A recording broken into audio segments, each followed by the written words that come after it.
Hello students, मैं हूं Shubham Goswami and welcome back to another important video. Student, कैसी चल रही है आप लोगों की तैयारी? आई होप कि आप सभी सब्जेक्ट की तैयारी अच्छे से कर रहे होंगे।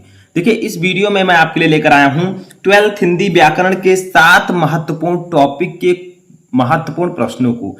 यानी कि इस वीडियो में हम क्लास 12 हिंदी व्याकरण के 7 टॉपिक को एक ही वीडियो में पढ़ेंगे। देखिए, इससे पहले भी मैं आपको इस प्रकार के वीडियोज प्रोवाइड करवा चुका हूं। इससे आपको बेनिफिट क्या होता है? जैसे इस वीडियो में हम मुहावरे और लोकोक्तियां, संधि विच्छेद, विभक्ति और वचन, शब्द युग्म, शब्द अर्थ, अनेक शब्दों के लिए एक शब्द और वाक्य संशोधन, इन सातों टॉपिक को एक ही वीडियो में पढ़ने वाले हैं। अब इन सातों टॉपिक के दो दो क्वेश्चन, तीन तीन क्वेश्चन मैंने इस वीडियो में इंक्लूड किए हैं।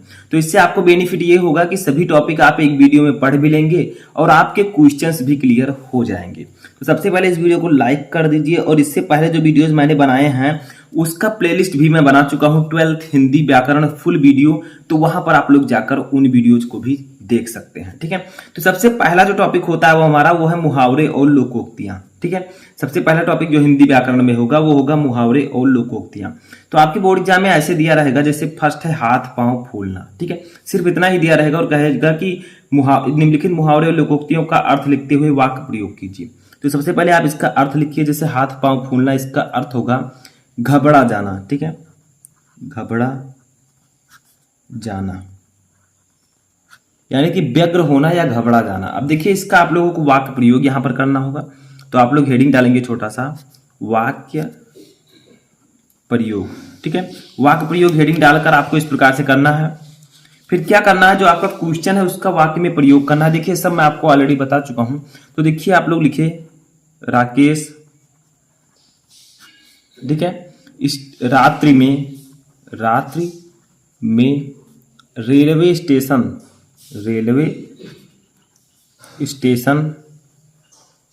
से वापस आ रहा था। देखिए अभी क्या होता है, से वापस आ रहा था। रास्ते में एक खूंखार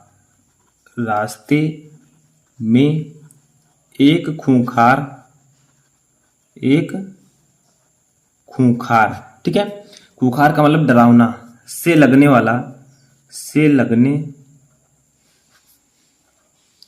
वाले व्यक्ति को देखकर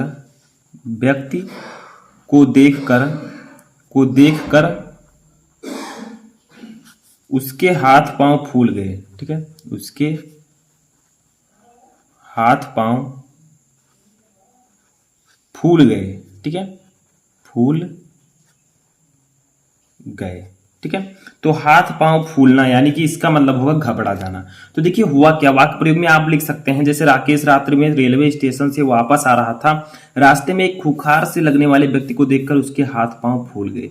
यानी कि जब वो स्टेशन से आ रहा था तो उसने एक आदमी को देखा जो बहुत ही डरावने लग रहा था, और उसको देखकर उसके हाथ पांव फूल गए, यानी कि वो घबरा गया। ठीक है, तो इसी प्रकार से आपको वाक्य प्रयोग करना है। जो आपका क्वेश्चन है वो इस वाक्य में प्रयोग होना चाहिए। जैसे यहाँ पर हो गया वाक्य हाथ पांव फूलना। ठीक है, वैसे ही आपको वाक्य प्रयोग करना होगा।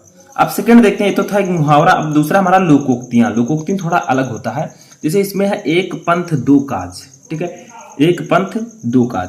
तो सबसे पहले इसका अर्थ लिखेंगे। तो देखिए, एक प्रयत्न, ठीक है, एक प्रयत्न से दोहरा लाभ, एक प्रयत्न से दोहरा लाभ। तो एक पंथ दो काज यानी कि एक प्रयत्न से दोहरा लाभ होना। देखिए, इसका भी वाक्य प्रयोग हम लोग करेंगे। तो ये जो कुछ भी मैं बता रहा हूं इसको आप लोग नोट करते हुए चलिएगा। ठीक है, बहुत ही इंपॉर्टेंट चीजें हैं ये। तो वाक्य प्रयोग में क्या लिखेंगे, देखिए, तो वाक्य प्रयोग हम लोग करते हैं। तो इसका वाक्य प्रयोग जैसे देखिए, मोहन परीक्षा देने हरिद्वार गया था। देने हरिद्वार गया था, उसने परीक्षा भी दे दी, उसने परीक्षा भी दे दी और गंगा स्नान, ठीक है, हरिद्वार में गंगा स्नान भी कर आया। यानी कि परीक्षा भी दे दी और गंगा स्नान भी कर आया। कर आया, इसे कहते हैं, इसे कहते हैं, क्या कहते हैं? एक पंथ दो काज। ठीक है, एक पंथ दो काज। ठीक है, तो इसे ही हम लोग कहते हैं एक पंथ दो काज। तो यही होगा आपका, जैसे एक पंथ दो काज यानी कि एक प्रयत्न से दोहरा लाभ। तो देखिए हुआ क्या, मोहन का परीक्षा था, हरिद्वार में जाना था देने, तो मोहन परीक्षा देने हरिद्वार गया था। ठीक है, अब उसने क्या किया, परीक्षा भी दे दी और गंगा स्नान भी कराया। अब दो बेनिफिट हुआ, परीक्षा भी उसने दे दिया और गंगा स्नान भी कराया। इसे ही कहते हैं एक पंथ दो काज। ठीक है, अब देखिए ये तो था हमारा मुहावरे और लोकोक्तियां, सिर्फ दो क्वेश्चन मैंने आपको बताया, एक मुहावरा है, एक लोकोक्ति है। अब दूसरा टॉपिक है संधि विच्छेद। संधि विच्छेद में क्या होता है ये आप लोगों को पता ही होगा, मैं ऑलरेडी बता चुका हूं। इसमें आपको ऐसे क्वेश्चन दिया रहेगा, जैसे शुक्लांबरम का संधि विच्छेद है, शुक्लांबरम का सही संधि विच्छेद क्या होगा? 4 ऑप्शन है, आपको सही वाला ऑप्शन चूज करके लिखना है। तो देखिए ऑप्शन नंबर का है इसमें, सुधन क्लांबरम, खा है शुक्ला धन अंबरम, गा है शुक्ल धन अंबरम, घा है शुक्ला धन अंबरम। तो इसका राइट आंसर होगा ऑप्शन नंबर गा, शुक्ल धन अंबरम, यानी कि शुक्ल और अंबरम को जब हम जोड़ेंगे तो शुक्लांबरम बनेगा। तो ये सही संधि विच्छेद इसका होगा। इसी प्रकार से आपको चूज करके सही संधि विच्छेद लिखना है बस। सेकंड क्वेश्चन देखते हैं संधि विच्छेद का। तो देखिए सेकंड क्वेश्चन हमारा है अनवर्थः।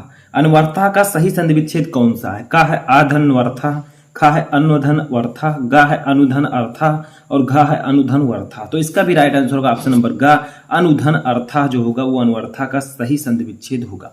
तो इसी प्रकार से आपको जो सही आंसर है उसको चूज करके लिखना होगा, आपको पूरा नंबर दे दिया जाएगा। तीसरा टॉपिक हमारा है विभक्ति और वचन। ठीक है, अब विभक्ति और वचन सभी को पता है इसमें क्या होता है, मैं आपको ऑलरेडी बता चुका हूं।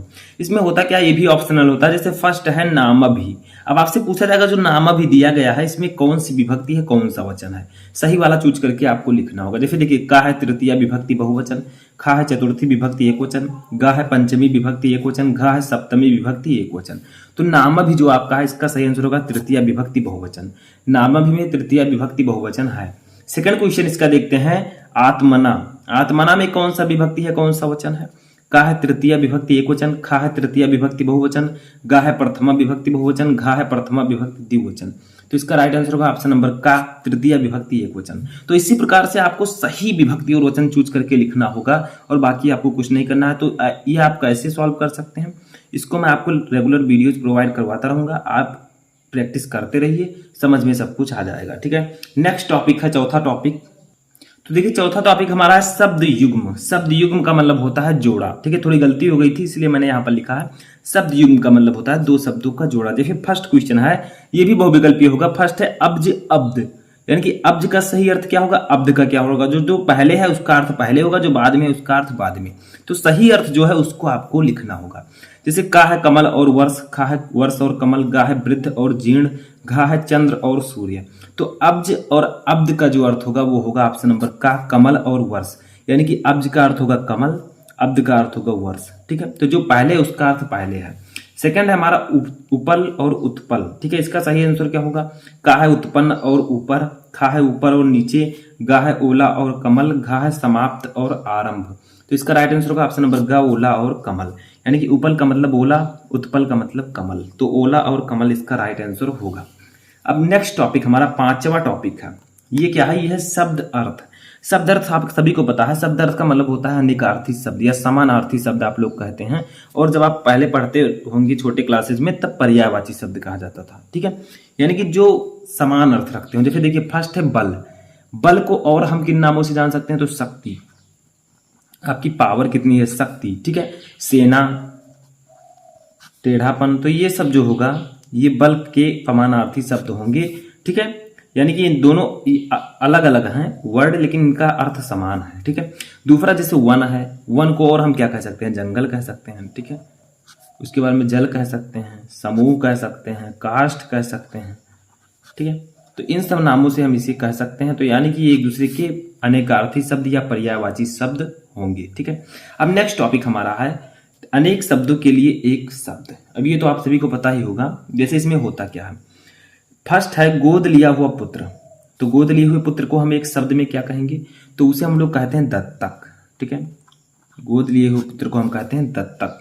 समझ में आया? जैसे देखिए युवती जिसका विवाह शीघ्र ही हुआ हो, उसे हम क्या कहते हैं? उसे हम कहते हैं नवोढ़ा। नवोढ़ा का मतलब जिसका विवाह शीघ्र ही हुआ हो, युवती, ठीक है, उसे हम क्या कहेंगे? नवोढ़ा, एक वर्ड में।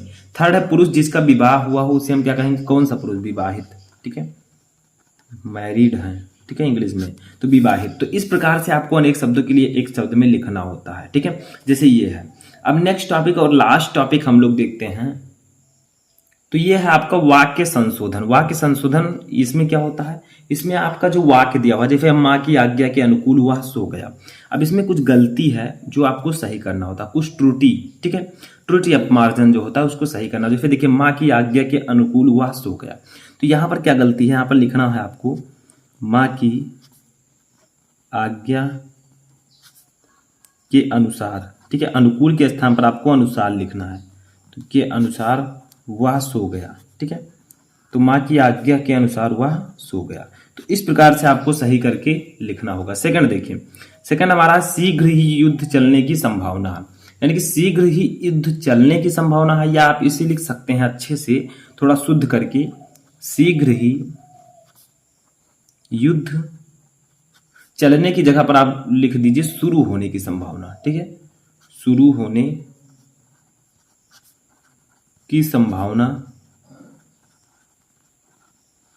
है, ठीक है, तो शीघ्र ही युद्ध शुरू होने की संभावना है, ये ज्यादा अच्छा रहेगा। तो ऐसे ही आपको जो थोड़ी थोड़ी गलतियां हैं उनको सही करके यहाँ पर लिखना होता है, ठीक है। ये फिर थर्ड देखिए, माता पिता सदैव पूजनीय हैं, ठीक है। अब इसमें क्या गलती है? बहुत सारे स्टूडेंट कहने हैं इसमें तो कुछ गलती दिख नहीं रही, लेकिन इसमें एक गलती है जो आपको सही करना है।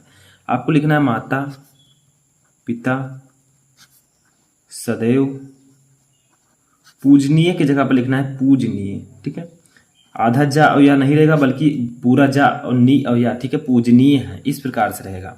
तो इस प्रकार से आपको वाक्य संशोधन में क्या होता है, ऐसे क्वेश्चन दे दिया जाएगा, जो गलती है जो कुछ भी उसको आपको सही करना होगा। अब आप इसे पहचान कैसे पाएंगे? जब तक आप लोग इसके बहुत सारे क्वेश्चन सॉल्व नहीं करेंगे तब तक आपको ये समझ में नहीं आएगा। अब आपने इसे पढ़ा, अब आपको याद रहेगा कि इसमें गलती कौन सी थी। तो इसीलिए मैं कहता हूँ कि जो कुछ भी मैं पढ़ाता हूँ उसको आप लोग ध्यान से देखिए, उसकी प्रैक्टिस करते रहें, वो सब आप आसानी से समझ में आ जाएंगे, और अगर बोर्ड एग्जाम में आते हैं तो आप उसे आसानी से सॉल्व कर लेंगे। तो आई होप कि आपको इन सातों टॉपिक के सभी क्वेश्चन, ठीक है, ऑल क्वेश्चन समझ में आ चुके होंगे। तो कैसा लगा आपको ये वीडियो कमेंट बॉक्स में बताएं। इसी तरह के वीडियोस मैं आपके लिए लाता रहूँगा।